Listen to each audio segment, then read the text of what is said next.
Thank you, Maggie. Thank you, Maggie, and thank you, conference. It's so fantastic to see you all here this morning in good spirits.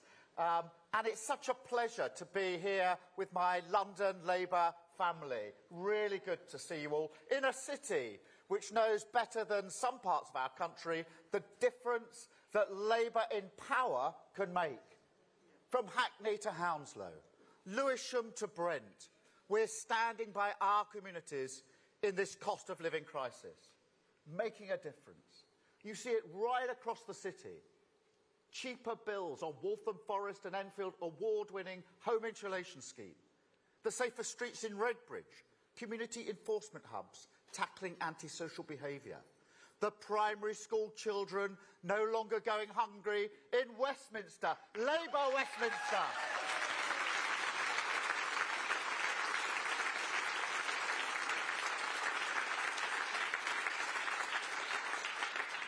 And in City Hall, under Sadiq's leadership, we're showing how to build a new Britain. Now, a few weeks ago, you probably saw just down the road in Hackney, I spoke about sticking plaster politics, about how without reform, Westminster is incapable of delivering the change that our country needs. How we need a new politics which trusts communities to control their own destiny. Conference, we know what that looks like here in London. We've seen it here for 8 years, and we're going to make it 12 next year.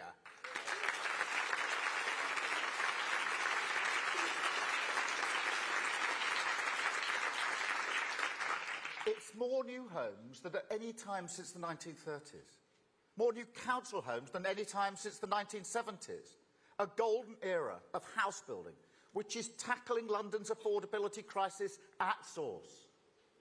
Long-term solutions, dynamic local leadership, communities in control. That's the antidote to sticking plaster politics. That's the difference that Labour makes in power. But conference, that difference, it starts with the party. It starts with you. Without your hard work, your enthusiasm, your hope for a better future, the door knocking, the casework, the quiet conversations with your community, rain or shine, nothing we hope to achieve for our country is possible. So I want to say thank you to all of you for all of that. But my thanks are not just for our victories together. It's also about our values, who we are as a party. 3 years ago, when I became leader, I knew we had a huge task ahead. We had to change our party and prepare for power all in one go. Not change for change's sake, change with a purpose, to make our Labour Party fit to serve our country. That's why we had to support NATO and show it's non-negotiable. Show we want business to thrive and prosper. Understand the importance of sound money. Country first, party second. But most of all, it's why we had to rip anti-Semitism out by its roots.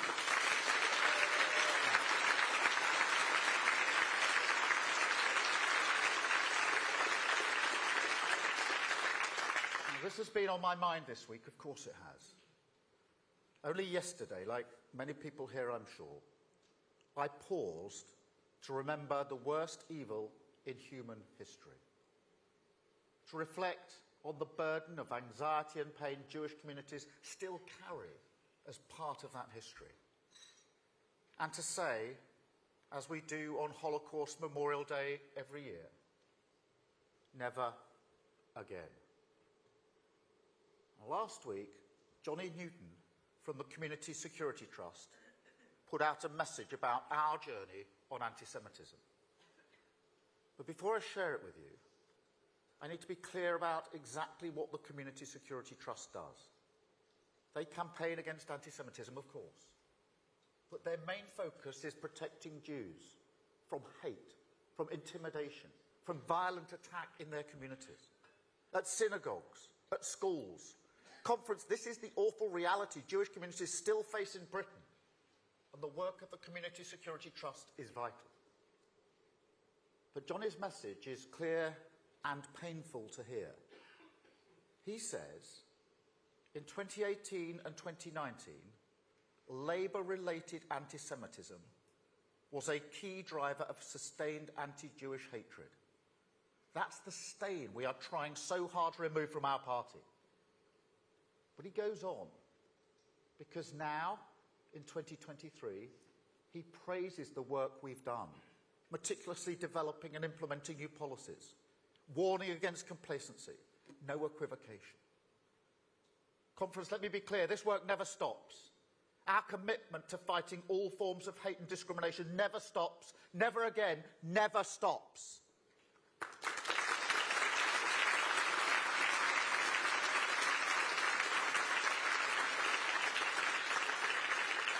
It's up to us, everyone here in this room, to keep up the work of fighting anti-Semitism and changing our party. Because if we stop for one moment, then we forego the right to change our communities, our cities and our country. That's what a party fit to serve the country means. It's why our victory in Barnet last year was the proudest moment of my leadership.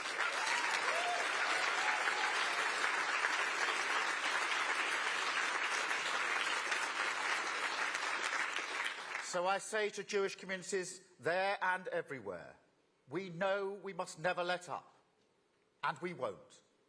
But that moment in Barnet, I felt for the first time in a while that Labour could return the gaze of the British people with confidence. Conference. That's the foundation we've laid together. And now we've got to build on it. I want to walk into Parliament after the next general election and see Dan Tomlinson representing Shipping Barnet, Joe Powell representing Kensington, Rachel for the two cities, David for Hendon, and Danny. There's going to be some jubilation across the country. When we see you there, let's kick Johnson out.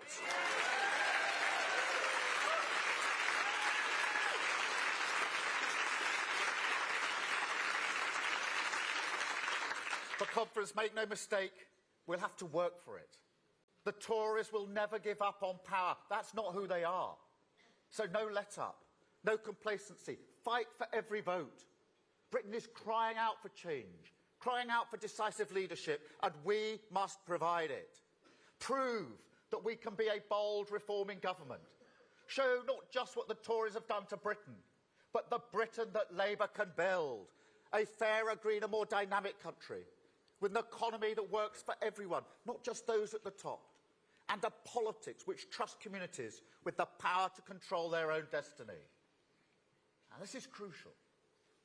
Economic change must go hand in hand with political change. We have an economy that hoards potential and a politics that hoards power. No similar country puts so much decision-making in the hands of so few people. And it's no coincidence. This leaves us with more regional inequality than anywhere else in Europe. No accident it leads to the moral bankruptcy we see played out every week from the Tories in Westminster. I'm not going to waste too many words on the Tories here. But the damage they've done to our country, to our finances and public services, to our reputation all around the world, it's immense. Sticking plaster politics will never end with them. They're not capable of the change that Britain needs. And as for the cynicism of what they'll do at the next general election, to try and claim some kind of political credit for the sacrifices working people are making now.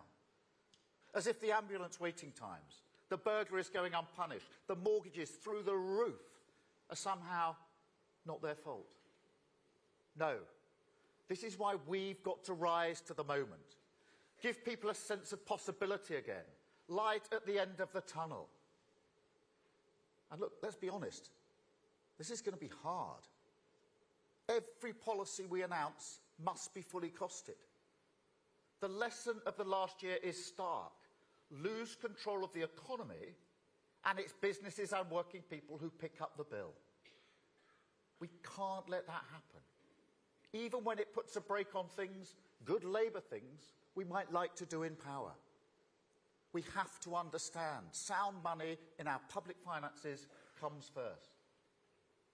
But at the same time, we must be bold on reform, on reconstruction, on national renewal. That's what the British people expect from a Labour government, and we will deliver. Because for all the challenges we face, I remain optimistic about our future. I believe in our country. I believe in our businesses. I believe in our people. And I believe in our spirit. So let's get on the doorstep and show people how we can change our country. Let's show them our plan for grassroots growth. How we're going to end the Tory era of low pay with our New Deal for working people. Reform business rates to give our high streets a level playing field. Spread economic opportunity and control out of Westminster to every community. Tell them about our partnership with business. A modern industrial strategy that will drive innovation, raise investment, harness the power of new technology and put it to work for working people. Let's explain that we would stop the energy price cap creeping up again in April, that we'd stop prepayment meters being imposed on people, and that the Labour Party would never sit on its hands when a fairer share from oil and gas companies could help working people in crisis.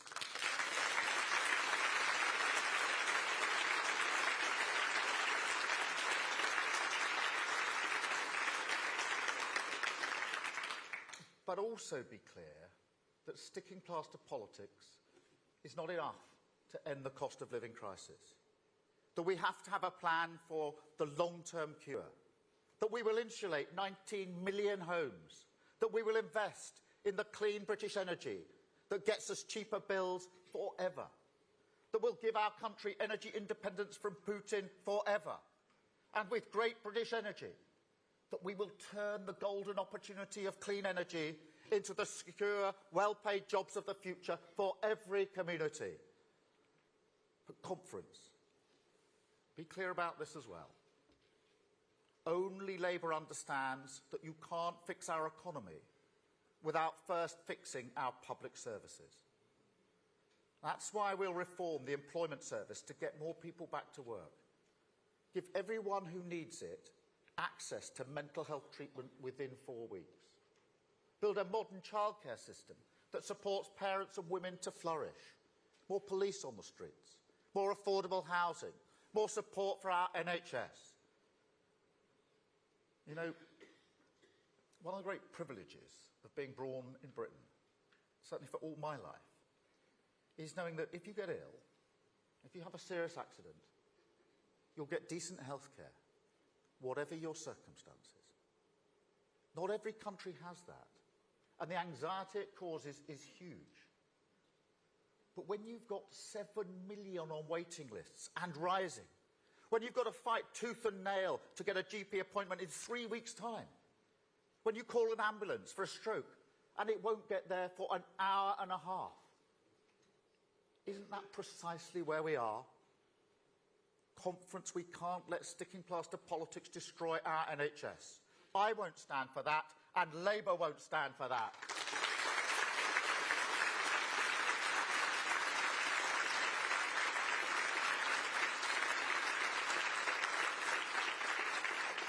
That's why we've got a fully costed plan for the biggest NHS training programme in its history. We'll tackle the capacity crisis with more doctors, more nurses, more health visitors. We'll broker a fair pay agreement that will transform the pay and conditions for every carer in the country. And we'll reform the NHS, so once again, people can get the care and security that they deserve. Conference, every day until the election, this is our job. We need to take our positive message to the hearts and ears of the British public. Work each day to win their trust. Match their ambition for our country. And enjoy the task. Because amongst all the chaos, there is a growing impatience for change, for national renewal. And as they have in the past, the British people are turning to Labour to provide it. That's the value of a changed Labour Party. But I say again, no complacency. Our message at the next election must be that we're different to the party that Britain rejected in 2019. We must point to the changes we've made.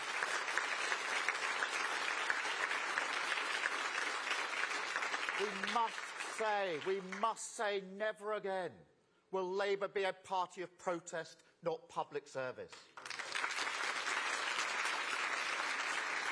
Never again will Labour fail to grasp that economic stability is the foundation of our ambitions. Never again will Labour allow hate to spread unchallenged.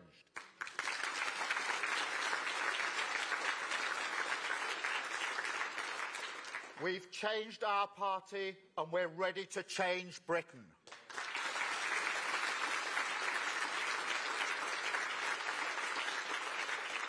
Ready to build a fairer, greener, more dynamic Britain, where working people succeed, aspiration is rewarded, public services work, communities control their own destiny. A Britain with a sense of hope and possibility once again. That's what this Labour Party stands for. Let's make it happen. Thank you, conference. Thank you. Thank you. Thank you.